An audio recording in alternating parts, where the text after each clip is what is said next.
Most people nod wisely when you talk about Blue Labour, but most people don't really know what it's all about. And I think it's worth more examination, because when you cut through the cliches and the pieties and the quasi-labourist language, I think it's got some pretty toxic concepts at the heart of it. Blue Labour wraps itself in a sort of Hovis commercial nostalgia for the world we have lost, and it refers a lot to the past and to tradition, and it uses words which a lot of Labour people can identify with: organising, community, motherhood and apple pie and all the rest of it. But the thing that strikes me first and foremost is the past, which Maurice Glassman, for instance, is so reverential about, and the history and the tradition. It's not my history, it's not my tradition. What it is an exclusively white, male version of Labour's past, and I don't think Blue Labour sufficiently acknowledges it. I mean, for instance, Blue Labour seems to have quite an ambivalent approach to feminism.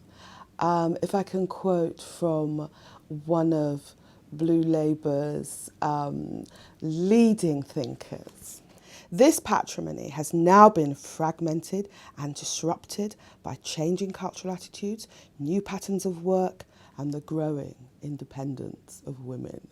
Women's rights, the emergence of women into the workforce, women's role in the labour movement altogether seems to be problematic. That's why I say Blue Labour has a problem with issues around gender.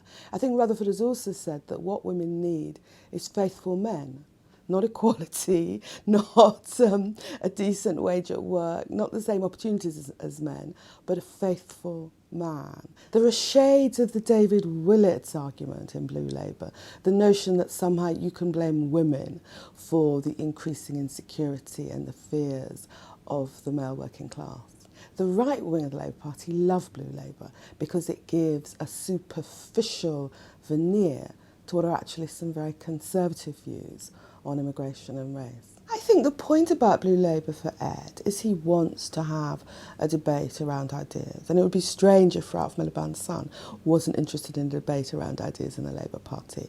But I think Ed would tell you he's not wedded to every single notion that Maurice Glassman is out there peddling. I mean, just recently he's been talking about immigration and how we have to draw a line and how Britain isn't some outpost of the United Nations. Now, I know Ed doesn't believe all that. So in as much as Blue Labour is a signal that we can start talking about ideas again, I think Ed Miliband supports it. Blue Labour offers what is a superficially attractive solution to people that are troubled by a lack of community cohesion. But blaming immigrants and stigmatising incomers isn't going to give us more community cohesion.